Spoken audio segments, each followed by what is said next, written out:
Vamos a pasar a un video de Argentina, de las elecciones, se nos vienen ahora en horas nada más.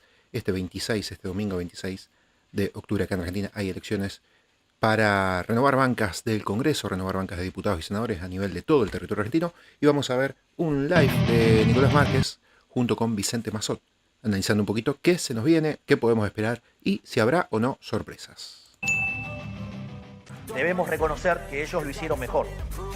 Cuando reconozcamos que ellos lo hicieron mejor en la batalla cultural, vamos a estar en condiciones de llevarlo. Un saludo grande para todos los que están por aquí por el chat. Muchas gracias por estar. A Agustín Laje, a Nicolás Márquez, a Valerín, Mónica a Axel Fernández, Kaiser, y a Carolina otros tantos Vilreira, gigantes muchas del gracias por estar pensamiento aquí. que Saludos desde han Uruguay. empezado a dar Muchas esta gracias a todos los batalla que están aquí cultural desde como Medellín, verdaderos Colombia. gladiadores. Abrazo grande para todos. ¿Qué tal, amigos? ¿Cómo les va? Muy buenas tardes. Los saludo. Les pido, como siempre, que pongan likes, que compartan, que amplifiquen todo. Hoy vamos a conversar con Vicente Massot, un verdadero privilegio. Creo que va a ser la última vez en el año que le vamos a molestar, porque en el año lo hemos exprimido al máximo, pero nos habíamos comprometido que hoy, 23 de octubre, o sea, horas antes de la madre de todas las batallas, que va a ser lo que se va a jugar este domingo, lo que se va a disputar políticamente este domingo, lo íbamos a tener para que nos dé sus últimas apreciaciones y percepciones.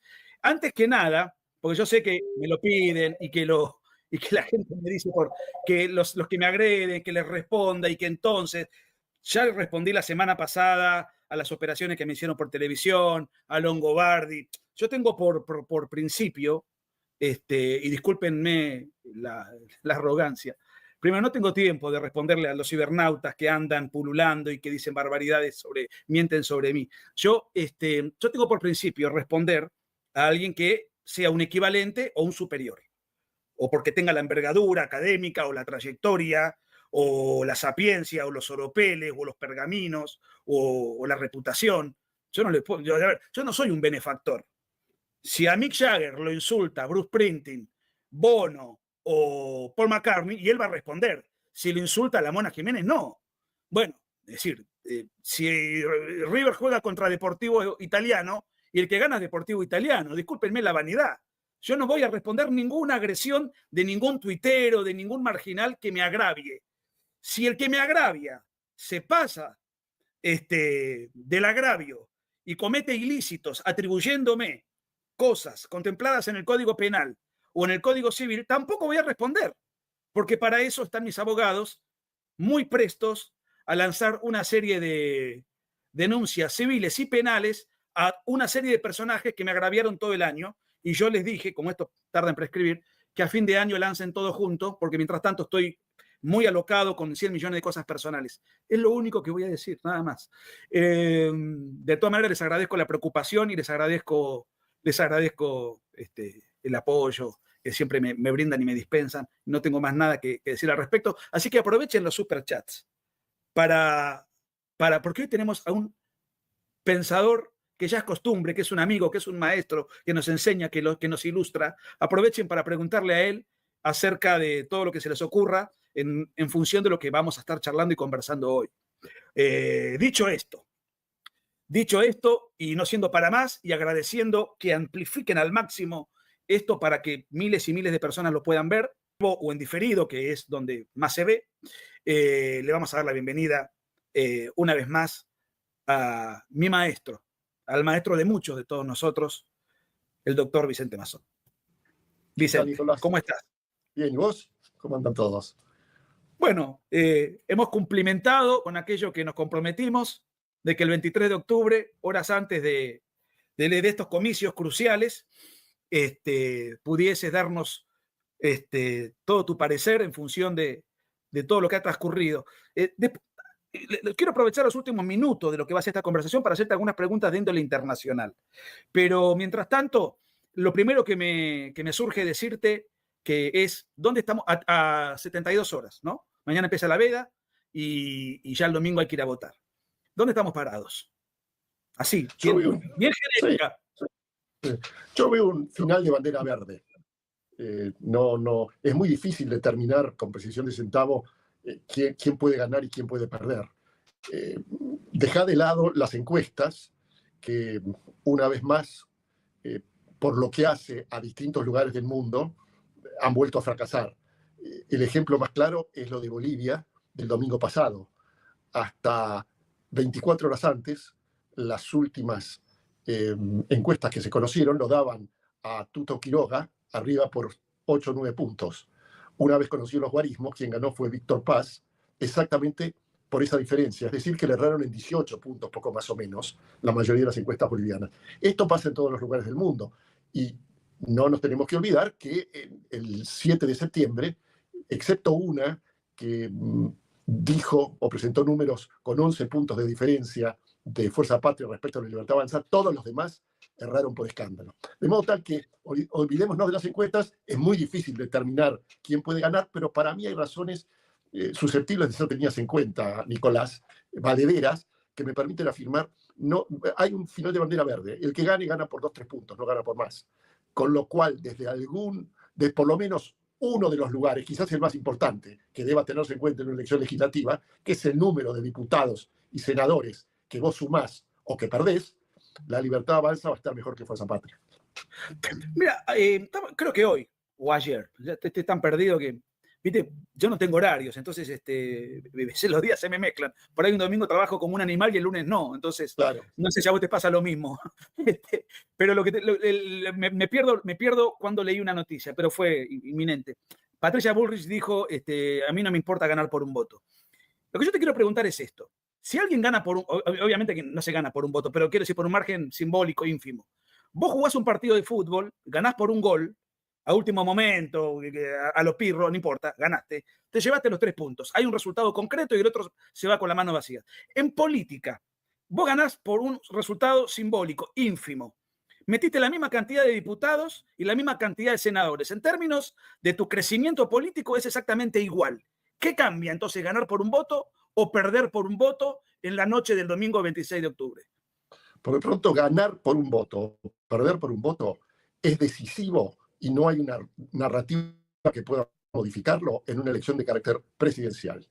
Claro. Por el contrario, en un comicio de naturaleza legislativo, tenés que hacer cuentas mucho más precisas porque puede no haber un solo ganador, dicho de otra manera. Vos ganás por un voto, mañana, sí. El domingo. Fuerza Patria gana por un voto. Es decir, gana, ponerle 45, 44, digo cualquier cosa. Bueno, en ese caso va a ser tan importante la derrota de la Libertad Avanza que si saca 44%, aunque pierda por un voto, va más que duplicar sus diputados y senadores. Que de eso se trata. Claro. Entonces, desde ese lugar vos tenés que hacer un mix. Si vos perdiste por 5 o 6 puntos, sumaste buenas cantidades de diputados y senadores, pero perdiste por 6 o 7 puntos, bueno, ahí entran en consideración, por ejemplo, los mercados el día 27, que te dicen, che, pará, sumaron muchos diputados y senadores los libertarios, pero perdieron por 6 puntos a nivel nacional. ¿Cómo proyectamos esto al 2027? Ahí hay una incidencia de ganar o perder por un punto. ¿Estamos de acuerdo? Entonces, sí. Es un mix. Yo creo que va a haber un mix el 26 de la noche en donde hay que tener 2 cosas en cuenta. Una cuenta es cuántos senadores tenés, cuántos vas a sumar, y cuántos diputados tenés y cuánto vas a sumar o vas a perder. Desde ese lugar, te digo, hay una certeza. La Libertad Avanza. En términos de diputados y senadores, de lejos va a ser la fuerza política que más gane, porque larga de tan abajo, renueva tan poco, que es imposible perder.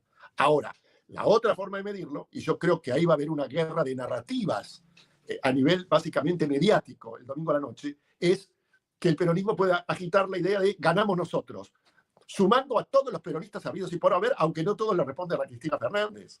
Y por otro lado, la Libertad Avanza, con buenas razones, también podrá decir, no ganamos nosotros, porque yo me presento en 24 distritos. ¿Cómo medimos el peronismo? Si el kirchnerismo o Fuerza Patria no se presenta en 12 o 14 y después va con alianzas. Entonces, no es tan sencillo. Creo que, te vuelvo a repetir, va a haber 2 formas de medirlo. A la larga es más importante, porque de eso se trata la elección, ver cuántos diputados tenés, cuántos sumaste o cuántos perdiste. Vicente, ¿qué te pareció, entre comillas lo digo, ¿no? El apoyo que le dio Macri a la alianza entre la Libertad Avanza y su partido, el PRO, apoyando al 5º candidato que tiene el PRO, sin hacer mención a los que lideran la lista en Buenos Aires. Yo no lo tomo como un golpe bajo, porque después de todo, te digo sinceramente, Nicolás, vos sabés lo que yo opino respecto de lo que fue la administración macrista entre el 2015 y el 2019. Sí. No digo que sea el peor de los conceptos, pero creo que perdió una oportunidad histórica, básicamente por flojo, por blando, por haber hecho un diagnóstico equivocado de la situación y por haber quedado de alguna manera hipotecado intelectualmente o imantado a las figuras de Durán Barro y de Marcos Peña. Así le fue. Pero dicho esto, en estos 2 años de gestión libertaria, el hombre que más lo ha apoyado desde afuera y que de alguna manera en las votaciones del primer año y medio el PRO prácticamente votó como un solo hombre, es producto del apoyo que, a pesar de los agravios, a pesar de las chicanas de Milei, le dio Mauricio Macri. Que ahora haya cerrado filas con De Andrés, un hombre suyo, del riñón macrista, yo te diría, no me parece mal. Es una lista que, debo confesarte, me parece un mamarracho. Está la impresentable de la, no sé cómo se llama, Sabrina Nemajesco, algo por el estilo, y es inconcebible que esté. Es inconcebible las cosas que dice respecto a Malvinas, de la Virgen, al extremo de que yo creo que es una lista que yo no votaría jamás, la lista de candidatos a diputados de la Libertad Avanza en la capital federal. Pero no creo que lo de Macri sea una chicana ni que revele una bajeza ni cosa por el estilo. Da que pensar, es sorprendente, sí, pero no lo llevaría más allá de eso. Bueno, o sea, digamos que forma parte de su personalidad. En eso Vos sabés que estoy escuchando amigos, ¿no? No me dan un argumento sustantivo. Está bien, en Clarín el otro día hizo la síntesis de las últimas 10 encuestas, sí, y la Libertad Avanza ganaba por 2 puntos. Sí. Faltaba una semana y además las encuestas hay que tomarlas, como vos bien decís, con beneficio. Sí, pero bueno, eran 10, promedio sí, de 10. Bueno, sí. En 7 ganaba la Libertad Avanza, en 3 ganaba Fuerza Patria. Cambiaron claro en las últimas 24 horas, ¿eh? Cambiaron un poquito. Pero muchos me dicen, casi te diría por instinto, por termómetro, no hay dicen, nos va a ir mucho mejor que en la elección anterior de septiembre. Muchísimo mejor. ¿Vos pensás lo mismo? O sea, ¿crees que al gobierno le va a ir mucho mejor o que se puede llevar otro golpazo? Y si le va a ir mejor, ¿por qué? Mira, porque es muy difícil que le vaya tan mal. En atención al hecho, primero, que tiene enfrente al kirchnerismo a nivel nacional, lo que se denomina el peligro Cuca, o lo que yo llamo el banco de suplentes, tomando prestada la idea de sí, mi amigo santiagueño Castor López. Vos mirás el banco de suplentes, aunque no te guste Milei, a mucha gente lo aterra. Ahora, no tenés una tercera opción. Entonces, vos a nivel país no tenés el riesgo que sí corres en Buenos Aires, donde es el último gran bastión que tiene el peronismo en general y, en términos de Gran Buenos Aires, el kirchnerismo en particular. Si vos tomás en cuenta eso, a mí me parece que es muy difícil imaginar que a nivel nacional el peronismo le pueda ganar a Milei por 13, 14 puntos. Casi descarta. Posible siempre es harto improbable.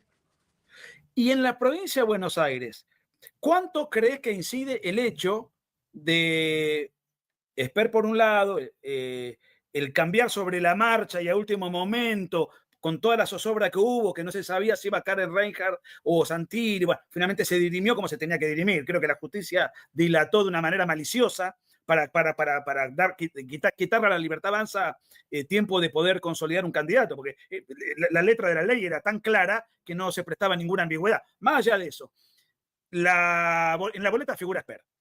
Sí. Prácticamente no hubo tiempo o muy poco de explicar que en realidad es figura Esper, pero que no es Esper. Bueno, en fin, esto puede ser significativo en mermar votos a la Libertad Avanza, o crees que no digamos, no le va a repercutir? Por la trascendencia que tiene la provincia de Buenos Aires, el calado electoral que arrastra, y en función del mamarracho que fue la presentación de la Libertad Avanza, es una pregunta muy importante que no tiene una respuesta única. Yo sospecho, y casi de perogrullo mi respuesta, que alguna incidencia tiene que tener todo eso. Ahora, al mismo tiempo, valen las razones que enarbolé antes para explicarte por qué yo creo que a nivel nacional no podés perder por 13 puntos. Está bien, tuvo lo de Spert, lo de Karen Reinhardt, los dimes y diretes respecto de si había boletas, si no tenía boletas, si se podía entrar con la cara de votar pelado, en fin, no sé, todo ese circo que vimos. Pero cuando llegás al cuarto oscuro, una vez más tenemos esto o Kicillof y compañía. De modo tal que a mí me cuesta trabajo pensar que pueda volver a repetirse en la provincia de Buenos Aires la diferencia de septiembre. Pero, por supuesto, eso no puede descartarse. No. Así como yo lo descartaría a nivel nacional, no lo puede descartar a nivel provincial, ni mucho menos. Te voy a hacer una pregunta que tiene que ver con esto. A ver, hubo tweets que no son de ahora, son viejos, de Karen Reinhardt, hablando del kirchnerismo, por ejemplo, en términos, hay que hacer un muro y que estos negros de mierda, literal, o sea, estos negros de mierda estén del otro lado y nosotros los que somos la gente de bien de este otro, bueno, o estos grasas de cuarta, bueno, en esos términos así, digamos, muy impolíticos, que alguien que no hace política, bueno, pero digamos, cuando ya pasás al mundo de la política, aparecen los archivos, ¿no? Obvio. Ahora, la pregunta tiene que ver con esto. Yo te digo la verdad, digamos, te voy a ser muy crudo. Yo hablo con muchos amigos míos y cuando hablan del kirchnerismo, todos te diría, más cercano, menos cercano, afines, en la mesa de café se refieren al kirchnerismo en esos términos. Sí. Entonces, ese tipo de declaraciones, ¿quitan votos o simplemente transparentan el sentir de la inmensa mayor porción poblacional o de la gran porción poblacional que no es kirchnerista? Mira, voy a introducir un tema. Es difícil. No, y es un argumento, creo que el de mayor peso, para explicar por qué me parece que, si bien no se puede descartar el escenario de que la Libertad Avanza pierda en Buenos Aires de nuevo por 13 puntos, al mismo tiempo creo que es improbable. Los 800.000 votos que faltaron en septiembre, Nicolás, todo hace prever que van a estar presentes. Esos 800.000 votos, 700, en general, están todos de acuerdo, no hay encuestador que disiente en esto, que básicamente fueron votos de Milei, que en su momento votaron a Milei. Sí. Pero están en lo que llamaríamos, al margen de los seguidores del PRO, en ese núcleo, segmento, como quieras llamarle, de los independientes, tan importantes a la hora de definir una elección. La idea de una Karen Reinhardt que diga estos negros de tal por cual, hay que ponerlos detrás del muro, puede seguramente caerle simpático al núcleo más duro del mileísmo. Yo sospecho que a mucha gente independiente, que es fundamental para ganar la elección, o por lo menos para acortar la distancia, no le hace gracia. Es lo mismo que sucede con los exabruptos de Javier Milei en una tarima, o los agravios que ventila respecto de gente que no piensa como él. Yo creo que eso no ayuda, siendo que vos no tenés la totalidad de los votos para ganarle al peronismo con tu núcleo duro. Ahora, lo que yo he notado en las encuestas es que el margen de los independientes, indecisos, etcétera, es muy bajo. No sé, de lo que he leído, ¿no? Yo sigo mucho a Clarín. Clarín es el único diario, al menos de lo que yo veo, que publica encuestas. El resto prácticamente, no sé por qué razón, desatienden algo que a mí me gusta mirar, ¿viste? No, a la gente le gusta mucho porque aunque las encuestas fallen más de lo que aciertan, de todas maneras. Pero uno igual, yo lo primero que cuando me meto en el diario, lo primero que miro. Es el cimento, es la sección de cimento político que más atrae. Y lo que ha hecho el periodista de Clarín, Paladini, ha logrado una cosa muy importante. Todos hablan de eso, así que esos son los únicos que siguen encuestas todos los días. Y tiene la habilidad periodística de tener acceso a todos los encuestadores, porque publica todo. Le llegó esto a fulano y lo pone. Y digo, a esta altura del partido, vos tenés un espacio beligerante como es el gobierno, privatista, pro mercado, pro Estados Unidos, antiizquierdista manifiesto. Sí. Y tenés por el otro lado Grabois, un ex guerrillero, setentista, revolucionario, está bien, pasó mucho tiempo, pero ese es el discurso, estatista, madurista, que relativiza la tiranía de Maduro, bueno, todo eso. Digamos, es tan antagónico los proyectos de ambos. Por otra época podía haber matices, ahora es como que la divisoria es tan grande que digo, volviendo a lo de Reinhardt, insisto con esto, vos decís, bueno, en el independiente esto puede chocar, pero ¿hay margen para los independientes en una divisoria ideológica tan brutal? Creo que nunca hubo una divisoria tan grande como ahora. No, sí, hubo, pero bueno, no importa. Sí, en la época del peronismo, hace 80 años. Sí, decir, sin duda. ¿te referís a eso? Hace pocos años. Sí. Sí. Pero Sí. aun cuando eso fuese cierto, si la premisa de la que yo parto, que no va a haber una diferencia grande entre uno y otro contendiente, de los dos que pueden ganar, la diferencia que te puede sacar un partido que acredite el 3% uno, el 1.5 el otro, el 4% otro, puede ser decisivo.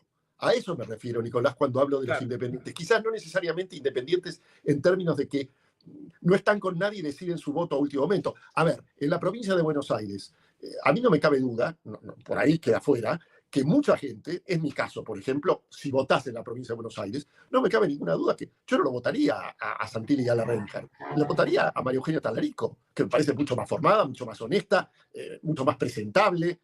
Sería un lujo que llegase María Eugenia al Congreso. De la misma manera que te digo, yo no voy a votar la lista que encabeza Margosi. Exacto. Pero sí vas a votar a senadores. Por supuesto. Bueno, eso, fíjate. Aparte hay un gran amigo común. Sin duda. Ahora, también es cierto otra cosa. Vos estás haciendo una divisoria de aguas, que es cierto, que forma parte de eso que llamamos la grieta, que es ineludible tenerla en cuenta en cualquier análisis, pero eso tiene que solaparse con otra realidad. Porque si vos me dijese que estamos en el mejor de los mundos desde el punto de vista económico, social, en términos de salud, de educación, etcétera, uno podría decir, bueno, la divisoria de aguas es entre un liberal y un conservador, donde los temas que más importan son la cultura woke o el tradicionalismo, ponelo así. Ahora, como esa no es la situación que tiene la Argentina, vos a la grieta ideológica le tenés que agregar qué tanto importa para una cantidad de gente que lo votó a Milei hace 2 años y que hoy no está bien. Y que por ahí, a la cual es muy difícil decirle, mire, un proceso como el que heredó Milei y con el ajuste que había que hacer, es imposible imaginar que iba a tener resultados beneficiosos para sectores muy necesitados, para la clase media baja. Esas son cosas que funcionan académicamente, pero anda a explicarle a alguien que no llega a fin de mes esto. No estoy haciendo el clásico argumento de que estamos mucho peor. Estamos en muchas cosas mucho mejor, pero en algunas todavía no hubo los resultados que serían apetecibles y entonces esa gente puede pensar, y yo no voy a votar a Milei, a mí de alguna manera me defraudó. Yo creo que hay que tener las dos cosas en cuenta. Te hago otra pregunta, porque, digamos, estamos viviendo un cambio de época que obviamente eso implica un cambio cultural, ¿no? Y la Argentina, por lo menos en muchos rankings que he leído, en otras épocas, no hace mucho, pero la tecnología hace que los tiempos cambien a una velocidad que antes los procesos culturales, políticos llevaban mucho más, ¿no?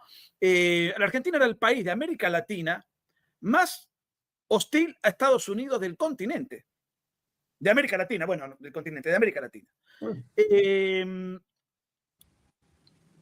¿Eso ha cambiado mucho o no? No lo sé, no tengo datos. Pero el mileísmo se nutre de jóvenes.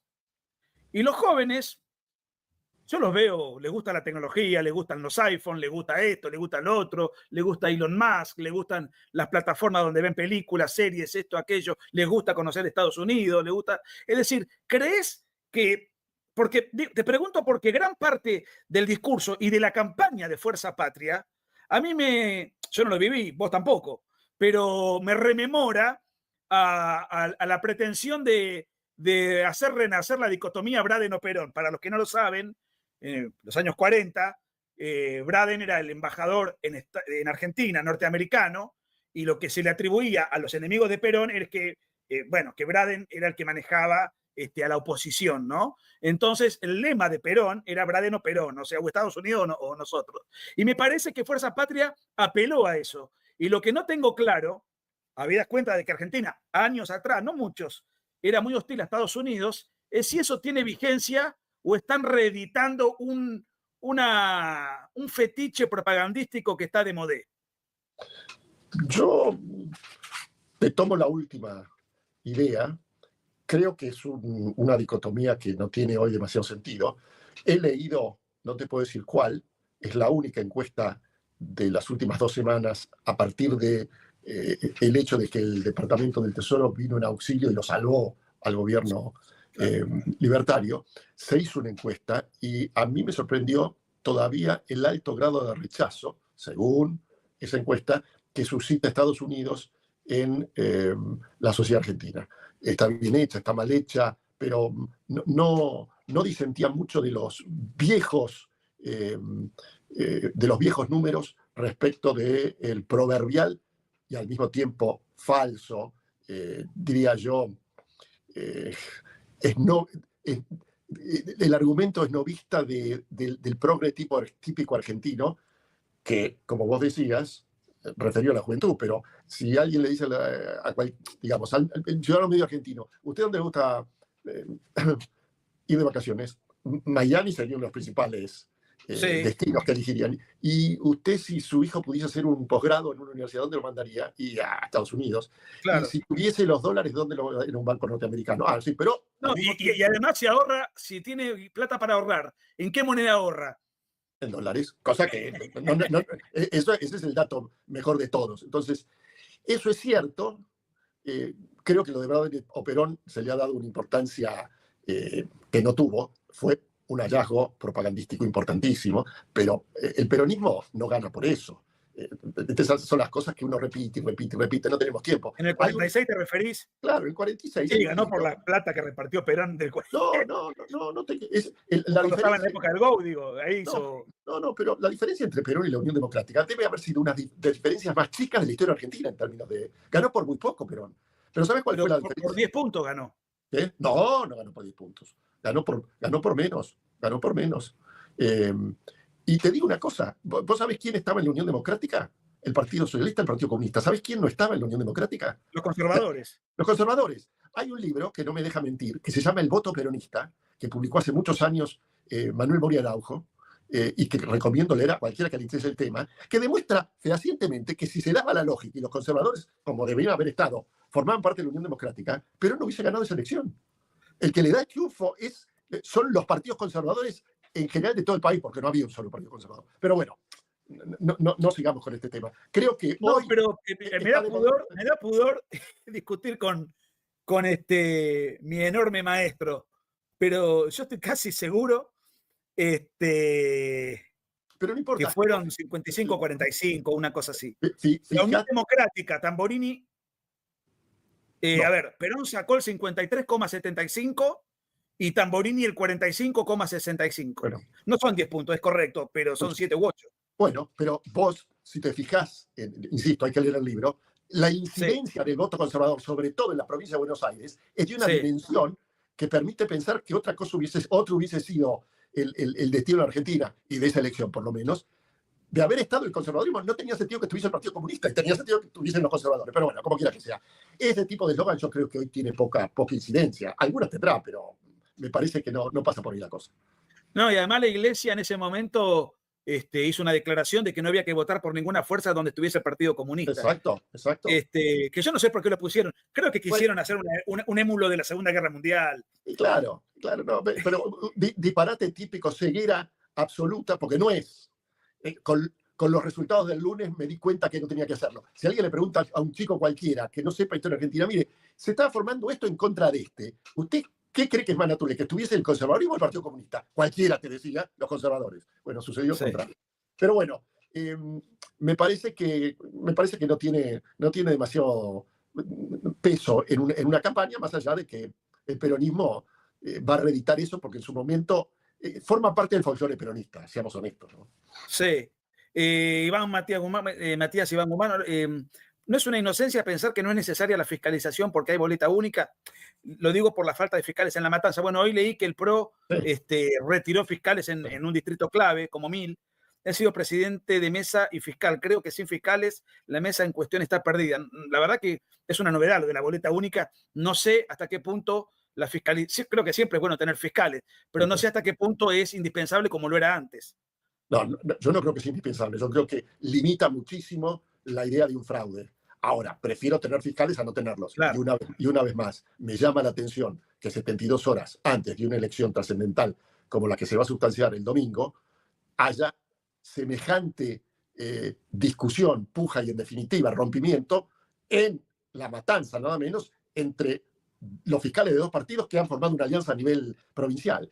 Suena una vez más, Nicolás, fruto de la improvisación generada por la presencia, lo tengo que decir, de dos incompetentes, y siempre repito lo mismo. La incompetencia no es un agravio para nadie. Yo soy incompetente en muchísimas cosas. Ahora, yo no puedo... Vos lo decís en términos descriptivos. Exacto. No insultante. No, por supuesto que no. Yo soy un incompetente en mil cosas. Ahora, siendo incompetente y siendo consciente de mi incompetencia, si a mí me nombra, mire, usted va a ser mañana el que maneje la campaña nacional de La Libertad Avanza. Yo le diría, mire, me gusta la política, analizo la política, he estado en una función pública, pero yo no soy la persona para eso. ¿Vos crees por ventura que Karina Milei puede manejar eso? Y en el caso de la provincia de Buenos Aires con Sebastián Pareja, bueno, los resultados están a la vista. Eso no quiere decir que pierdan, lo que quiero decir es que hicieron en general cosas muy mal y basta hacer referencia a 4 o 5 ejemplos paradigmáticos. La candidata en Río Negro, la figura de experta en la provincia de Buenos Aires, la candidata Gallardo, creo que era en Corrientes, que dice que ella no está capacitada para legislar, pero ¿cómo él no se puede ser la lista de Fargosi? Entonces, digamos, de los primeros 4 puestos, la Sabrina Manejek y hay otro candidato, son impresentables. Entonces, todo eso revela un grado de incompetencia, de improvisación muy grande que les puede costar, claro, o no lo sé. Vicente, te saco un poquitito de la cuestión vernáculo, porque yo sé que a vos no te gusta ideologizar los análisis, pero me gustaría saber tu opinión. Si es un cúmulo de casualidades o hay un patrón de conducta en el sector ideológico izquierdizante. Mataron a Uribe, no a Álvaro Uribe, sino al candidato, que no sé si tenía algún parentesco con Álvaro Uribe. No sé. Es un apellido común igual en Colombia. Mataron a Uribe, que era un candidato que iba a lidiar con Petro. A Bolsonaro no lo mataron de casualidad. A Trump no lo mataron de casualidad. Mataron a Charlie Kirk, que era un dirigente joven, republicano, con una enorme ascendencia juvenil. Y yendo no a episodios tan graves, pero episodios de menor cuantía, yo con 50 años, prácticamente, digamos, el gobierno militar tengo muy poco para recordar, pero más allá de haberlo estudiado mucho, ese fenómeno, lo que fue la guerra antisubversiva, sobre todo, yo me acuerdo del 83 para acá, yo no recuerdo un grupo de derecha que vaya a tirar piedras, a proscribir a censurar una conversación, una charla, a proscribir la presentación de un libro, a pelearse con con la policía, con la justicia, a violentar la propiedad pública, a cortar una calle. Una vez en Mar del Plata, una de las tantas veces que tuvimos el gusto de escucharte acá, no pudiste venir. Porque hubo amenazas al hotel donde ibas a dar la conferencia. Bueno, digo, y ahora se ven, ya la cosa ya no es simplemente una gresca de poca monta, sino ya son asesinatos concretos a personajes. Esto es que estamos viviendo, ¿obedece a casualidades o hay un patrón en ese segmento ideológico en donde el odio que llevan consigo lo exteriorizan de una manera muy violenta a punto tal de cometer magnicidios recurrentes? ¿Estamos viviendo en el último año, 2, 3, 4 años, una serie de casualidades o es parte constitutiva de la forma mentis de lo que es la izquierda política? No me quiero meter en la época de 50 años. No, yo no creo que sea casualidad, pero por supuesto descarto, y no digo que vos hayas dicho eso, ¿no? Pero descarto cualquier idea conspiracionista. Aquí no hay una conspiración ni cosa por el estilo. Son casos, por lo pronto, aislados, en países que no tienen demasiado que ver entre sí. No es lo mismo Estados Unidos que Colombia, para mencionar 2 ejemplos que vos trajiste a comento. Sí, o Bolsonaro. Pero, de todas maneras, sí es cierto que es muy notable la simetría que se ve en general. No necesariamente llego al punto culminante, que es tomar la vida del otro.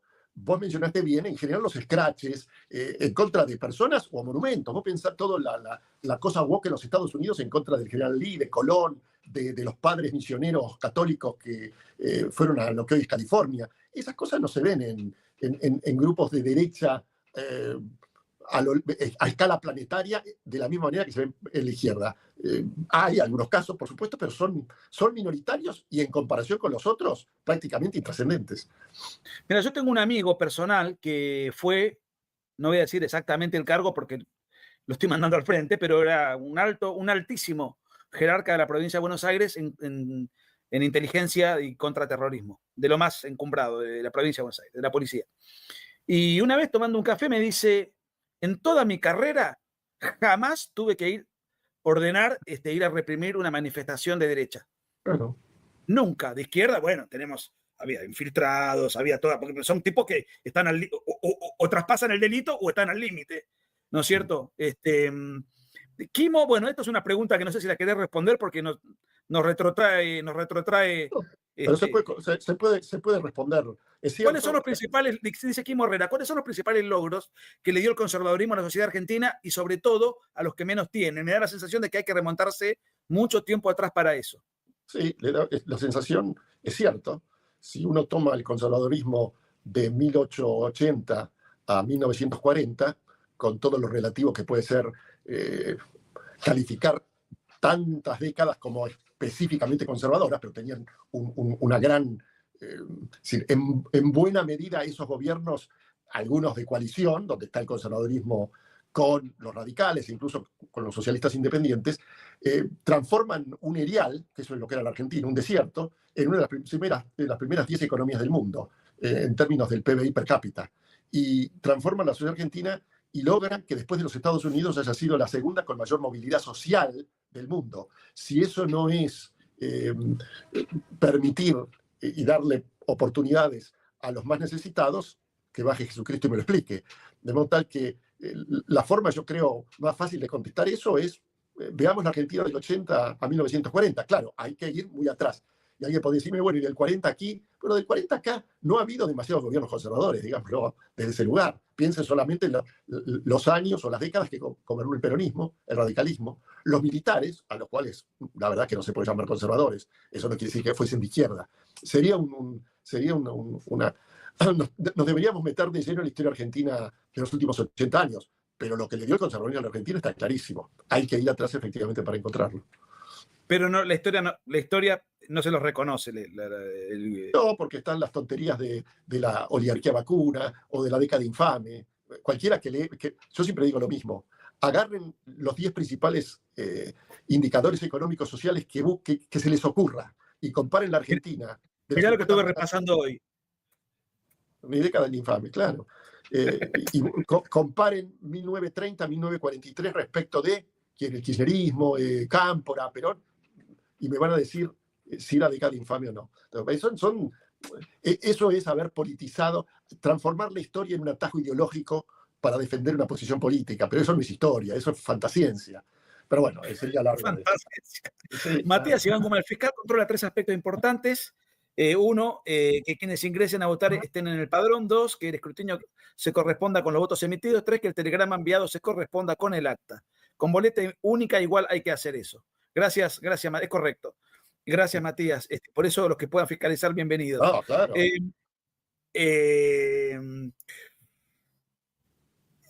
Vicente, vos, bueno, hablas muchos idiomas, de hecho, por azar, no naciste en Argentina, pero...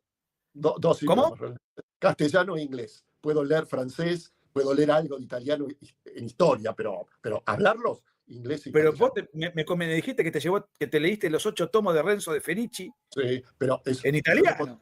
Yo no podría decirte que puedo leer la filosofía de Benedetto Croce o de Giovanni Gentile, dos de los más grandes filósofos italianos del siglo XX. Puedo leer una biografía de Mussolini o de la historia del Risorgimento porque con tiempo, con un diccionario al lado, es historia, se entiende más, pero no porque me considere un experto en el idioma italiano, no, eso seguro. Es trabajo mental. Yo tengo libros en portugués, por ejemplo, que a veces trato de Plinio Correa Oliveira, no lo conoce bien. Tengo libros en portugués y a la tercera página ya me canso, ya me genera fatiga. ¿Viste? Bueno, pero... El portugués es un idioma... Bueno, pero vos tenés un ejemplo, que yo siempre digo cuando hablamos alguna vez con alguna gente de esto, ¿y cómo pudiste? Bueno, si vos agarrás un libro en alemán, no tenés la menor idea, no podés pasar de la segunda palabra. En portugués o en italiano, con esfuerzo, en determinadas especialidades de historia, no filosofía, o alta matemática, no sé. Vos podés hacer ese esfuerzo. A mí me llevó esos 8 años, me deben haber llevado 6 años. 8 tomos. No, claro, hay 8 tomos de 1000 páginas, de forma tal que, ojo, pero poder se puede, pero hablar solamente castellano e inglés. Te pregunto esto porque quería saber 2 cositas, porque ya estamos llegando a la hora. ¿Cómo ves América Latina hoy? Bueno, hubo elecciones en Bolivia. Venezuela está en una situación enrarecida, con semi acorralada o semi amedrentada por movimientos militares que hay desde Estados Unidos. Después, bueno, hay elecciones en Argentina el domingo, en 2 semanas o 3 semanas hay elecciones en Chile. Lula, me parece que las encuestas le dan por el subsuelo. ¿Cómo estás viendo América Latina? ¿Con un cambio de época? ¿En qué situación?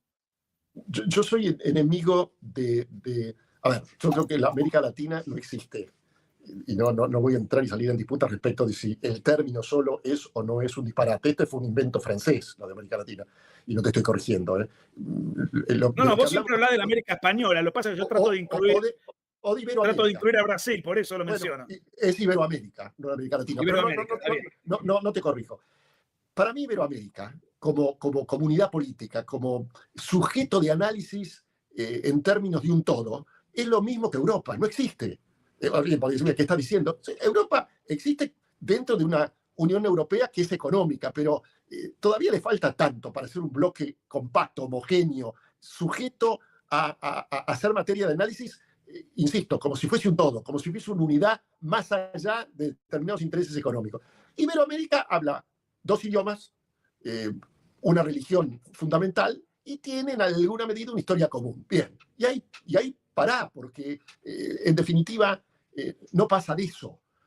Hay, sí, yo no digo un cambio de época, pero no recuerdo, al menos en los años desde que me interesa la política, tenemos 73, digamos, desde hace 60 años, una situación en donde vayan a existir, sobre todo en Sudamérica, tantos gobiernos de derecha o centro-derecha al mismo tiempo. Vos pensás que Ecuador está dentro de este segmento al cual con referencia. Colombia, Petro no gana, es seguro que ahí va a haber una deriva. Otro tanto sucede en Perú ya. Bolivia, 20 años del MAS quedaron clausurados. No hay forma de que gane la izquierda con una candidata del Partido Comunista en Chile en segunda vuelta. Milei está en la Argentina. Paraguay, obviamente, es un gobierno, digamos, de centro-derecha. Y los 2 únicos gobiernos de izquierda light que existen son Uruguay y Lula. No sabemos lo que va a suceder con Lula cuando haya elecciones, creo el año que viene, pero en definitiva Lula no es un socialista rosado. El único gobierno realmente hoy... A pesar de él, ¿no? Porque me parece que en su fuero íntimo es un tipo complicado. Pero Brasil no da para un gobierno de izquierda abierta. No, la clase, la industrial de San Pablo es... Obviamente. Entonces, lo que vos tenés desde ese lugar es que, pensando solamente que queda Venezuela y Colombia por muy poco tiempo más, y México sí están consolidados. Bueno, por eso te dije de Sudamérica. Está muy lejos. Sudamérica hay una situación en términos de gobiernos de derecha o centro-derecha que creo que fuera de la época militar no la tuvimos nunca antes. Ahora, ¿eso implica un bloque? Yo no creo. ¿Eso implica que nuestros socios e intereses sean comunes? No lo creo. Ahí sí, si se quiere, una empatía o simpatía o acercamiento ideológico que como punto de partida para llegar a acuerdos no deja de ser mejor que si vos te tenés que manejar con Petro o Boric, pero no va más allá que eso. Es más, me estaba olvidando, hemos omitido a Perú, cuyo favorito es López Aliaga, que es alcalde de Lima, que es un numerario del Opus Dei. O sea, imagínate que obviamente de izquierda no tiene mucho. Un hombre muy rico, además. Que además es uno de los que viene creciendo muy bien. Finalmente te hago una pregunta así en el aire, difícil. Vos conocés muy bien el mundo y lo has estudiado. Si bien haces una observancia semanal muy detallada de los acontecimientos de Argentina, muchos de tus libros abrevan en política internacional, o alguno de ellos. Incluso he leído notas tuyas en La Nación sobre política internacional, o reportajes, o mejor dicho, conferencia. Me acuerdo de una conferencia magistral tuya cuando se dio a poco de la guerra en Ucrania. Me impactó. Nunca dejás de sorprenderme por tantos recursos para analizar la política desde los más diversos ángulos. ¿Hay algún país que vos digas, este es el país que más se parece a la Argentina? Con esto cerramos. Porque la Argentina es un país que da para... Es una tragicomedia. Es un país tan atípico, tan atípico. Empezando porque Hay un libro mío, es horrible citarse, pero digo, donde yo hablo de la excepcionalidad argentina. La excepcionalidad es básicamente, no excepcionalidad como bueno, ahí está, que hay una segunda edición. Excepcionalidad argentina de Vicente Massot, que después hay otra edición de Claridad para los que la quieren comprar, que se llama igual, tiene el mismo nombre, no me acuerdo. Sí, se llama, sí, y lleva por subtítulo un subtítulo distinto. ¿Qué es la excepcionalidad? Cuando yo digo excepcional puede ser un jugador de fútbol, entonces uno dice, lo excepcional es un adjetivo calificativo, pero también puede ser excepcional que uno salga desnudo a la calle. Es una cosa excepcional, es una cosa... Sí, sale de lo corriente. Muy bien. La excepción argentina no es que sea un país espectacular, es que habiendo logrado ser una de las primeras 10 economías del mundo, hoy estamos en la situación que estamos. Desde ese lugar no hay forma de comparar con ningún país del mundo. Es único lo que sucedió, desgraciadamente, en la Argentina. La decadencia argentina es algo que no tiene, en términos contemporáneos, por supuesto, un ejemplo que uno pueda compararlo, algo similar. De modo tal que yo no encuentro ningún caso, Nicolás. Termino con esta pregunta. Total, un minuto más ya. Y no jodemos más, como suele decirse en los conciertos. Dijimos que, bueno, se podrá ganar, perder por 2-3 puntos. No va a ser una elección, en principio, sorpresiva en eso. ¿Cómo te imaginás entonces el lunes? El lunes 27. El lunes es una... No inventé yo la frase, pero me parece muy redonda y la tomo. El 26 votamos todos, el 27 votan los mercados. Eso es lo primero que hay que ver, cómo reaccionan los mercados. Y lo más importante del año 2026, siendo que el 2027 es un año básicamente electoral, porque además se renueva el presidente de la Nación. Así que el 27 de hacer reformas, olvídate. Las reformas estructurales que requiere este plan para llegar con buen éxito al 2027, hay que hacerlas o comenzar a hacerlas en el 2026. El 2026 se juega para Milei en términos de si es capaz y puede forjar alianzas lo suficientemente poderosas como no para vetar una decisión y blindar un veto. El tercio que vos necesitas, yo creo que lo va a lograr, entre propios y aliados. Pero no se trata del tercio, porque no te alcanza el tiempo. No es vetar, es votar reformas estructurales del año 26. Ese básicamente es el desafío principal que tiene Javier Milei. Y en ese orden de cosas, yo no es que tenga serias dudas, pero lo abro a debate. Los candidatos, los diputados y senadores de Milei y sus socios del PRO y de alguna parte del radicalismo, no me cabe ninguna duda que van a apoyar estas reformas, para lo cuales se requieren mayorías, no un tercio. Mi pregunta es, el radicalismo tradicional, es decir, los Manes o los Lustó de la vida, por ejemplo, los peronistas que han votado junto a Milei en Tucumán, en Catamarca, los gobernadores, en Misiones, en Salta, ¿estarían dispuestos a respaldar una reforma laboral como la que requiere la Argentina, que es barajar y dar de nuevo? Y yo tengo mis dudas, ¿qué querés que te diga? Por eso es tan importante ver qué tantos diputados y senadores puedes sumar. Vos podés hacer una gran elección, duplicar, pero que no te alcance. Ese es el gran desafío. ¿Qué te quedó por decir, Vicente? Nada, simplemente que tomemos todo esto, como yo repito tantas veces, con beneficio de inventario. Yo no veo, te vuelvo a repetir, grandes sorpresas, pero debo reconocer que yo estuve en Europa en septiembre, me fui el 29 de agosto, creyendo que una semana después, al momento de sustanciarse las elecciones en la provincia de Buenos Aires, el peronismo iba a ganar por 5 o 6 puntos. Me desperté el 7, en Lisboa estaba, con la noticia de que había perdido por 13 puntos. Como expliqué antes, difícilmente eso vuelva a ocurrir a nivel nacional. Pero esto está abierto a debate. Sí. Con lo cual, no es que abra el paraguas, no es que diga, miren, todo esto es relativo. Yo dije lo que creo y creo que hay cosas mucho más probables. Pero escrito, no hay ningún resultado en ningún lado, ¿no? ¿Y te puedo molestar para un ex post facto? Sí. ¿Para hacer el análisis de lo que pasó? Sí. Digamos que vos dijiste que iba a ser la última del año. Podemos hacer. Sí, porque no quiero. Para mí es un privilegio conversar con vos, pero. Sí, hagámosla.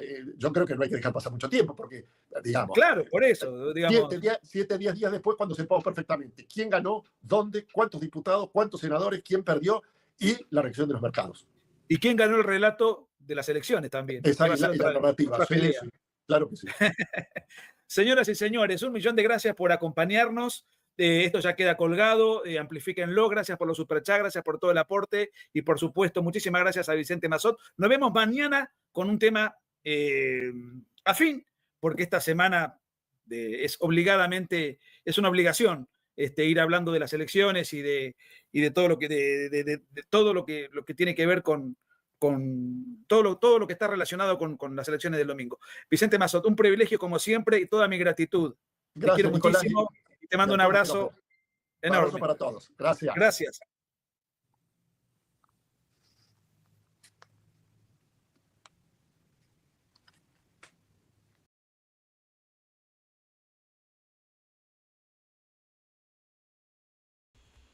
Bueno, hasta con este live de Nicolás Márquez, que también como el otro día le quedaron unos minutitos de live, de video. Bueno, no tanto, en este caso fue un solo minuto de transmisión, pero bueno, se quedó ahí colgado también con Vicente, que lo dejó en el live a Vicente.